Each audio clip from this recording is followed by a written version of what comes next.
Então, eu sou o Rafael, e junto com a Luísa a gente vai apresentar um pouco sobre RAG e engenharia de prompt, que são assim, como extrair o máximo potencial do seu LLM. Então, um pouquinho do sumário do que a gente vai falar, para quem estiver acompanhando souber em que parte a gente está, o que vem depois. E começando pela introdução, a gente trouxe aqui um pouquinho da motivação do porquê que essas coisas são importantes, né?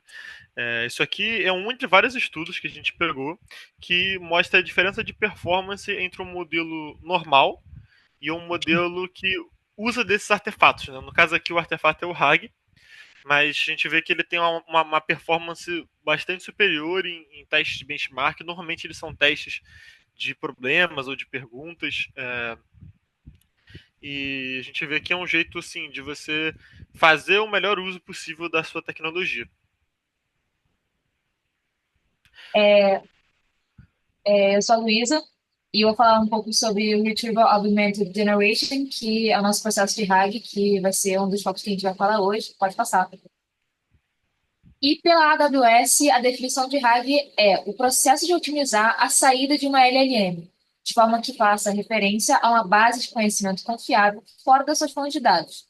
Então, isso resume um pouco para a gente é exatamente o que está sendo mostrado aqui. Isso é uma ilustração do Neo4j, e eu vou dar um exemplo de como o RAG pode ser usado no Neo4j.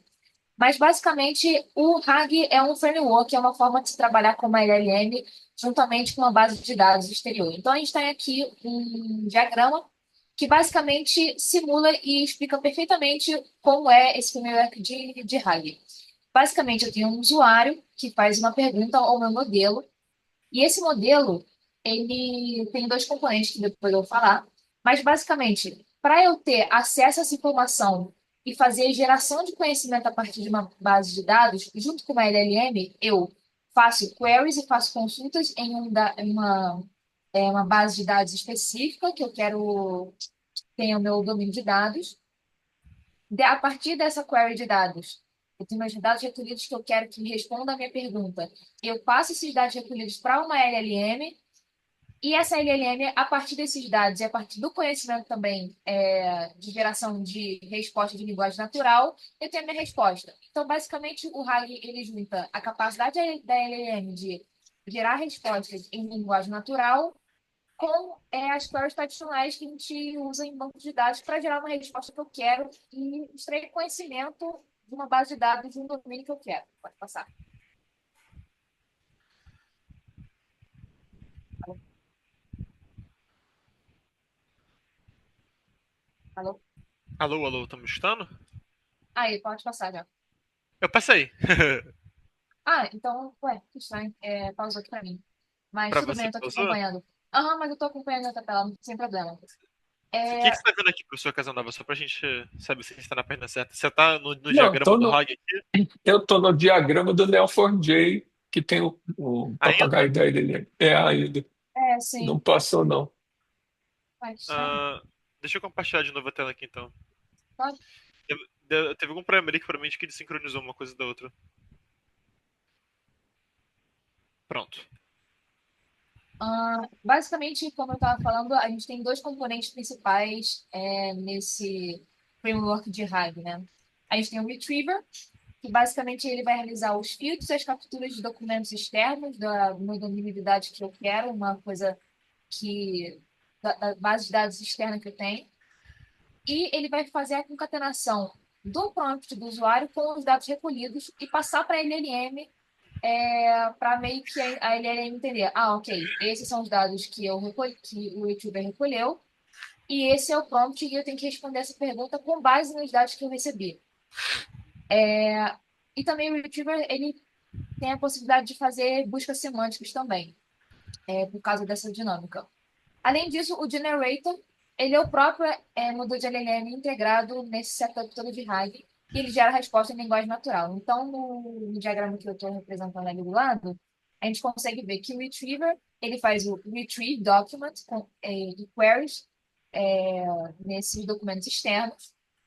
Depois que ele faz essa query, ele junta o prompt do usuário com o documento, passa para a LLM, e a LLM ela gera a resposta de novo para o usuário. Pode passar. isso. Então, a gente pode dizer que as principais características desse framework são, primeira coisa, é possível que eu tenha um conhecimento em tempo real, ou seja, como eu estou dependendo de uma base de dados externa, para que eu possa justamente fazer essa procura junto com a LLM, a base de dados externa pode ser atualizada em tempo real quando eu quiser. Então, eu não estou dependendo de uma faixa de tempo. Eu posso simplesmente atualizar e fazer manutenção do meu banco de dados e o meu setup de RAG ele vai responder perguntas sobre aqueles dados. Outra coisa é a conexão direta de banco de dados, como eu falei. Então, o RAG ele junta as queries tradicionais de banco de dados com a capacidade generativa do modelo de LLM.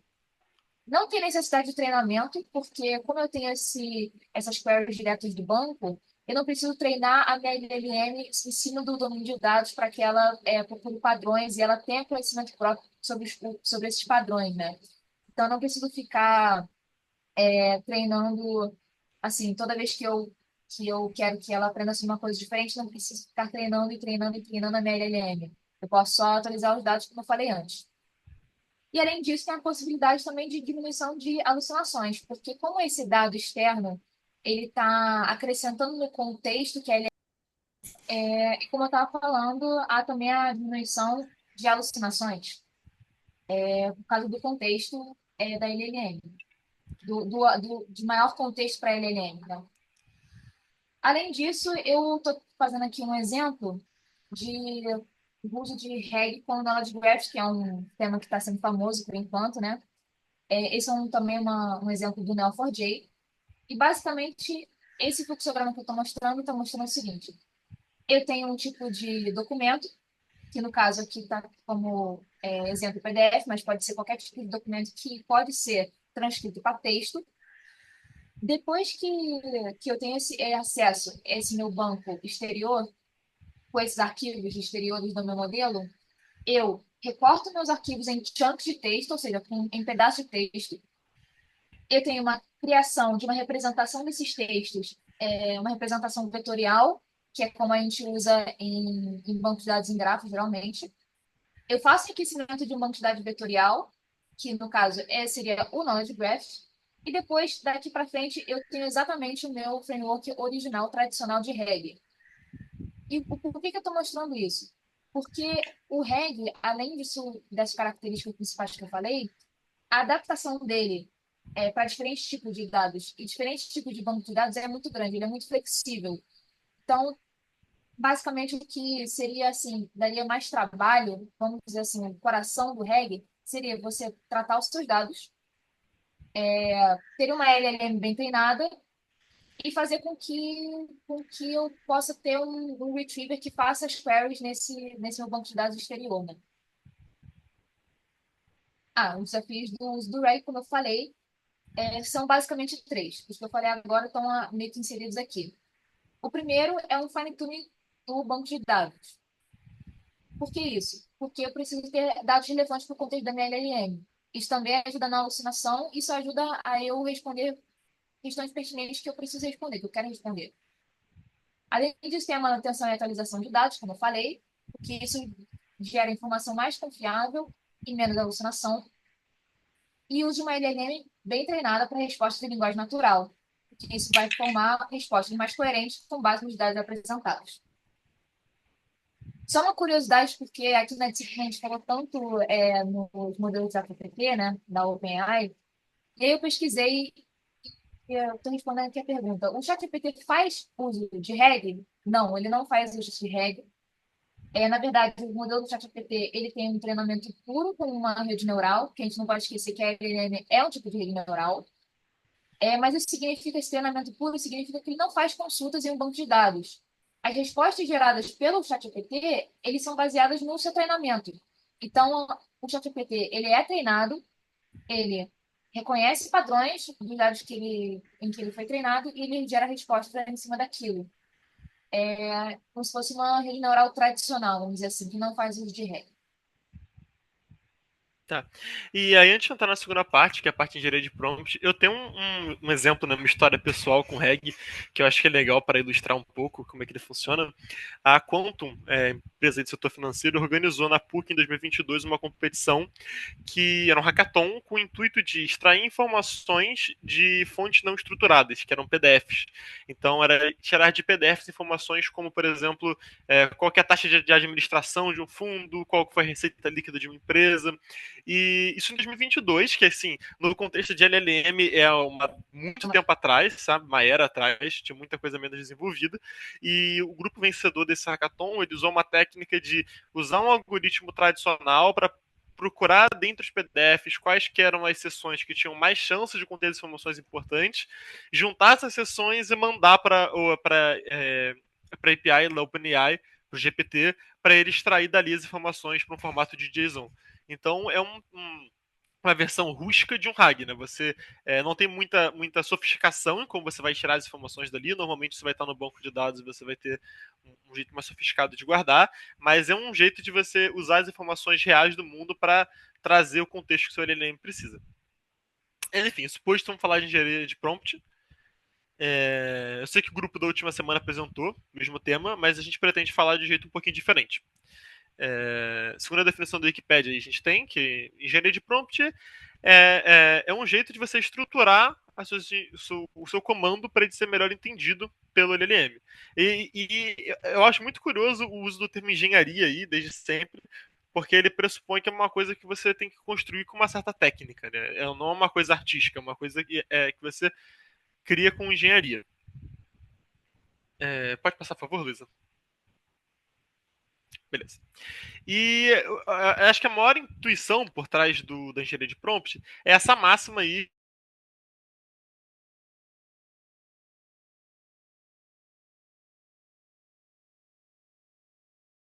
Retomando aqui, estava falando que uma das máximas da engenharia de dados e do aprendizado de máquina é garbage in, garbage out. Ou seja, você pode ter o melhor modelo do mundo, se você está botando lixo para dentro, vai sair lixo. Então, a ideia é de você ter coisas espertas, inteligentes, interessantes para colocar no seu LLM para ele devolver coisas interessantes para você. Pode passar, por favor, Luísa? Consegue passar o slide? Isso, Já pronto. passei. Eu não tô vendo o mesmo slide, mas tudo bem. Se vocês estão vendo, eu vou seguir aqui pelo meu, tá? Claro, Tá bom. estamos em É, principais técnicas. beleza. Então eu tenho aqui, a gente trouxe uma lista das técnicas mais usadas.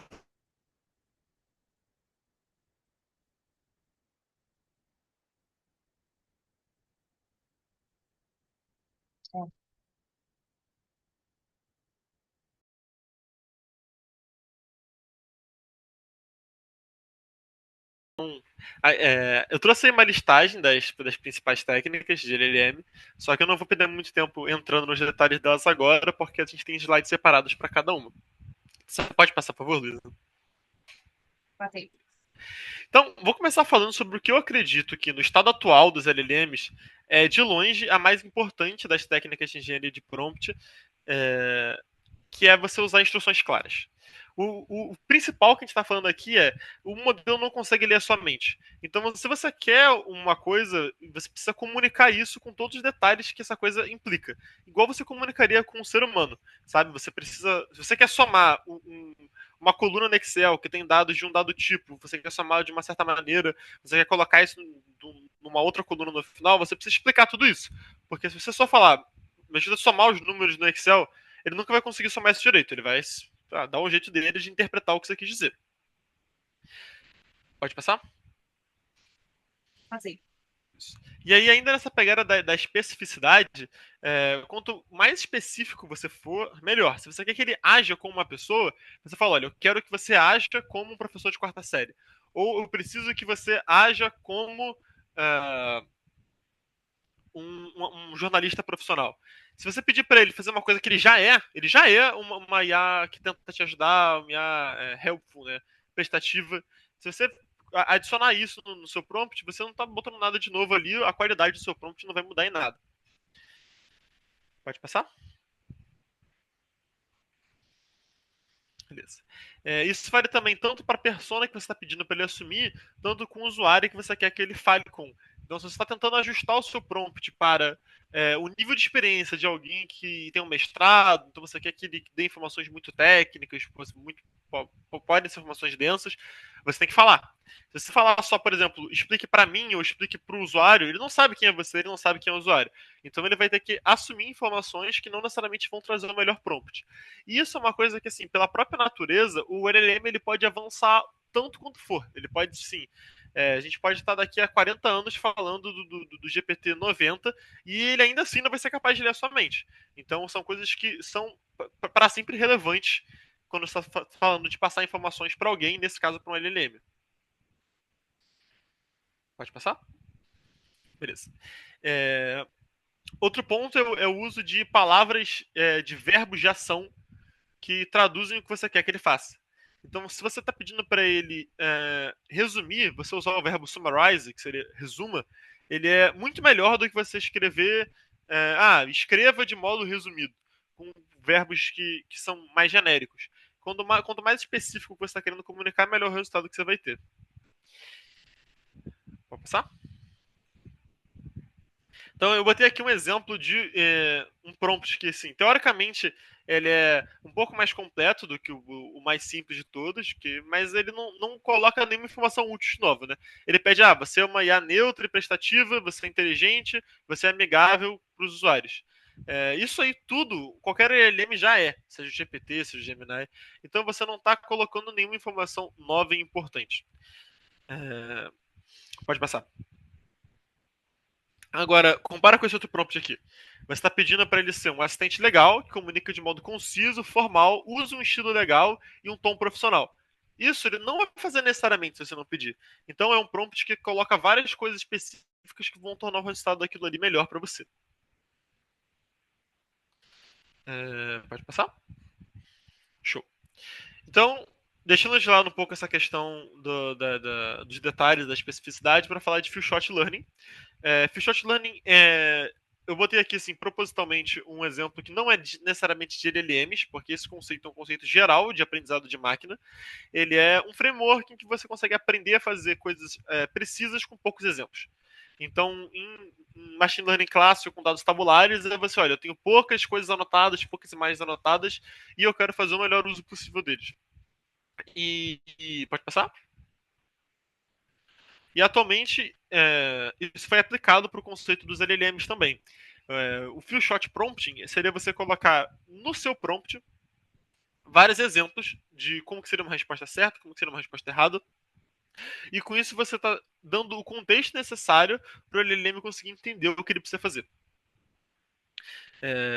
No caso aqui, assim, a gente está vendo um exemplo aqui com reviews, né? Você bota um exemplo, olha, essa review aqui é positiva, essa aqui é negativa, essa aqui é positiva, e pede para ele classificar um novo exemplo e ele vai conseguir classificar ela de modo melhor. Pode passar? Tá. E aqui eu tenho um exemplo de um paper que foi publicado que compara o zero shot com o few shot, e o zero shot sendo. Eu não dou nenhum exemplo, eu só mando a pergunta comparado com eu dar alguns exemplos para ele melhorar o prompt dele. E a performance dele foi consideravelmente melhor. Agora, uma coisa que é importante ser notada, que vai se amarrar com o resto da apresentação, é que isso aqui é um paper, entre aspas, aqui antigo, ele é de 2022.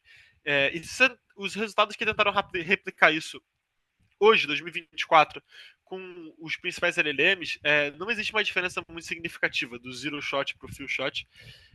Muito porque, como eu vou mostrar mais detalhes, os LLMs mais modernos eles incorporaram essas técnicas de engenharia de prompt dentro do próprio LLM.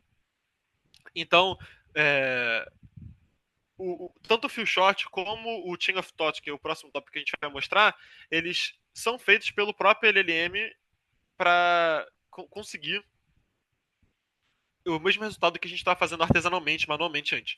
Com algumas pequenas exceções de casos em que ele não pode fazer isso. Eu acho que eu vou ter um exemplo no próximo slide. Você pode passar? É, pode passar sobre da integração com prompt. Acho que é. Tá, já passei. Estamos com uma integração com bancos. Tá. É, E um desses exemplos, assim, de situações que usar o Few Shot Learning, ele é importante, ele é útil, é quando você está introduzindo uma nova regra para ele. Então você está dizendo uma coisa, você, nesse caso aqui, ele está pedindo para o modelo usar uma palavra nova numa frase. E ele define como é que é a palavra, dando um exemplo de como ela usa para o modelo entender aquela palavra nova, e aí ele pede para você usar, e aí ele tem resultados muito bons. Obviamente, se você só der a palavra para ele e não explicar para ele como é que usa essa palavra numa frase, é, ele nunca vai conseguir. Isso aí é um exemplo didático, é só tipo, uma brincadeira, palavras que não existem, mas isso é importante quando você está falando, por exemplo, de regras de negócio de uma empresa que são específicas dela, ou outras questões de mercado que o LLM não teve acesso no treinamento dele, porque não fazem parte do contexto. Você está falando de uma informação que alguém tem privada, assim. Ah, só um instante. Posso passar para a introdução de novas regras. É isso. Isso, achei que você tinha passado. Eu estava travado, mas tudo bem, pode passar de novo. Então, estamos em. Sim, Isso, os isso aí. exemplos que você falou, pode falar. Isso é. E aí aqui é um outro exemplo dessa mesma técnica, que ele cria uma linguagem nova, que é o Blablarian, e ele dá vários exemplos aí de prompts em Blablarian para explicar como funcionam as regras de gramática, e aí ele pede para o modelo, no caso do GPT, traduzir uma nova frase do inglês para o Blablarian. Então, outro exemplo de caso em que as regras de negócio novas são introduzidas. Pode passar? Então aí ele consegue entender que o how old is he would seria é, Zinglaxvopli, porque ele entendeu, por base nas outras queries ali, que o Zin ele é o quão, o how, e conseguiu pegar as outras palavras só porque eu expliquei para ele. Né? Obviamente, se não explicar, ele nunca vai conseguir saber isso. Pode passar?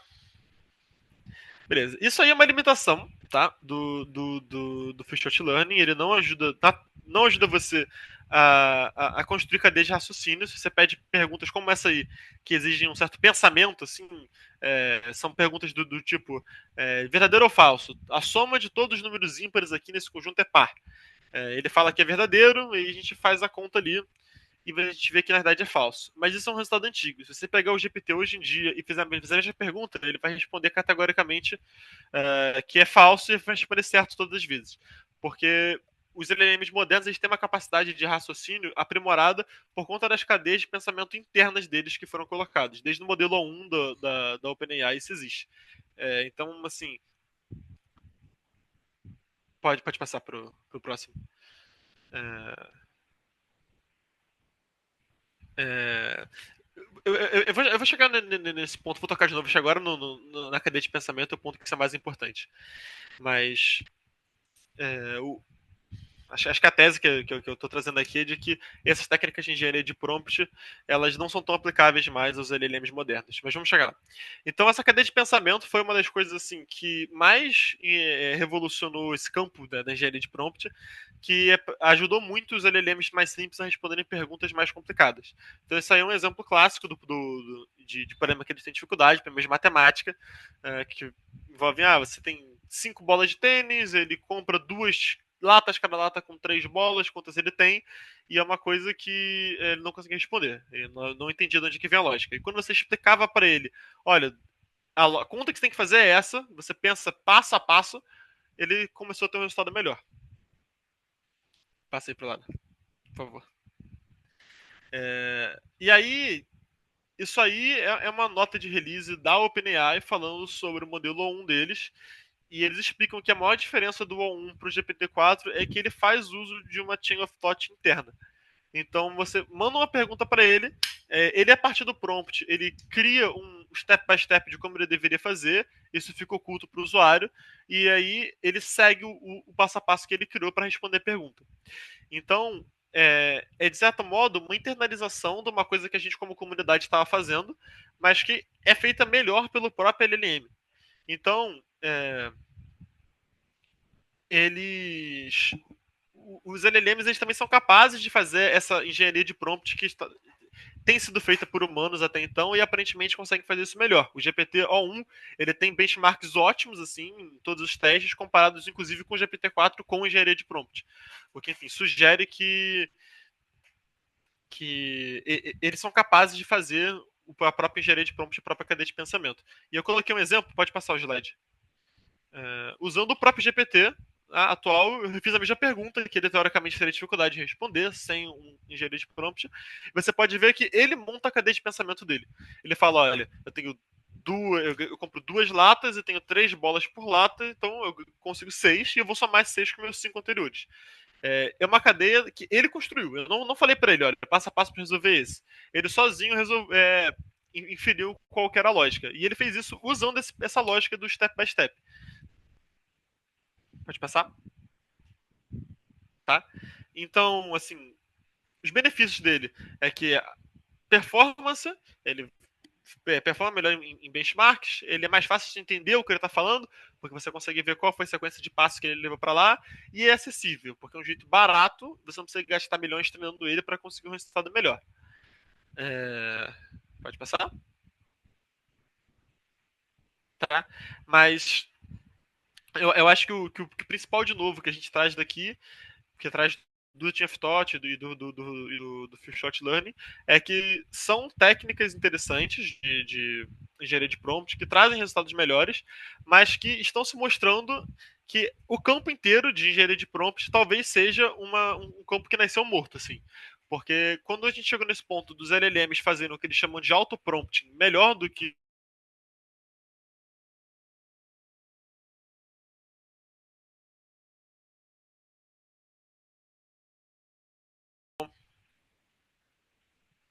Então, mas o que eu acho que a gente pode tirar de mais interessante dessas explicações, tanto do Few Shot Learning quanto do Chain of Thought, é que os LLMs modernos eles são capazes de fazer a própria engenharia de prompt muito bem. Melhor do que os próprios humanos podem fazer, o que tem sido chamado assim de auto-prompting. É uma coisa que tem sido internalizada pelos modelos que a OpenAI pioneirizou com o GPT-1. E aí, o que resta para a gente fazer, né? Comunicar as informações com clareza vai ser sempre importante, que foi o primeiro passo.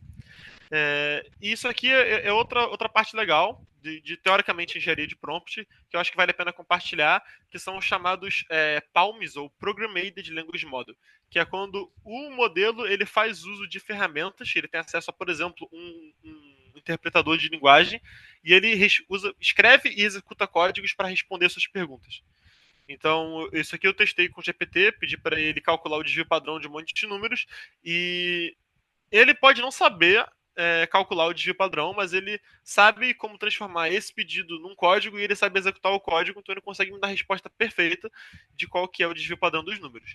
Então, é uma coisa que está sendo usada pelo OpenAI hoje em dia também, com resultados muito bons para todas essas perguntas mais técnicas assim que existem. Você quer passar? Tá, e aí uma comparação do só o prompt com o Chain of Thought e com o Palm, só que para um modelo mais antigo do GPT, esse artigo aí eu acho que ele é de 2022 também, que mostra uma performance muito superior quando você dá acesso a ele, a esse interpretador, para ele poder fazer os códigos e responder as perguntas dele via código. Pode passar?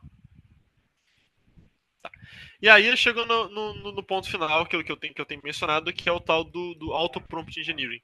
Esse artigo aí ele é moderno, ele foi de maio desse ano, maio de 2024, e ele compara a performance de um modelo, de vários modelos na verdade, né, os modelos a gente pode ver nas linhas, entre um LLM com prompt tradicional e um que faz uso do Automatic Optimizer, que é o uso do próprio LLM para refinar o seu prompt. E aí a gente consegue ver que ele marcou em negrito os casos em que a performance foi melhor, né? A coluna que teve a melhor performance. Então a gente pode ver que nas combinações de modelo, a gente teve somente dois que o prompt clássico ele performou melhor, e todos os outros o Automatic Optimizer ele teve uma performance melhor. E aí isso sim sugere, indica que para o futuro o campo de engenharia de prompt pode não ser tão relevante, tão importante quanto ele parecia ser quando os LLMs começaram a surgir. Pode passar? Tá. Agora umas conclusões finais aqui. Você quer falar, Luiz? Ou eu continuo Claro, falando? não, sem problema. A gente pode meio que falar junto. Basicamente, nossas conclusões foram duas. Rafael vai falar sobre Prompt Engineering. Pode falar, Rafael? Comunicação clara, então, para mim, parece a mais relevante das engenharias de prompt, visto que é uma coisa que o modelo mais avançado que ele seja nunca vai poder internalizar e nunca vai poder fazer, e é uma coisa que traz uma grande discriminação de resultados bons e resultados ruins. E, para mim, no meu processo de REG, duas coisas são o coração desse processo, que são os dados limpos e um modelo de LLM bem treinado para justamente fazer essa união entre a IA generativa e queries de dados limpos, que eu quero ter algum tipo de conhecimento em cima. Portanto, a gente conclui que o RAG e o Prompt Engineering se completam na geração de conhecimento. Quando a gente tem um modelo de RAG, um framework de RAG, em que eu posso ter claramente resultados desejados em cima de um banco de dados externo, junto com uma LLM, e eu ainda utilizo essa LLM e de repente até essas queries usando o Prompt Engineering, é a utilização perfeita para a gente fazer essa geração de conhecimento. É isso. Obrigada. Alguma pergunta?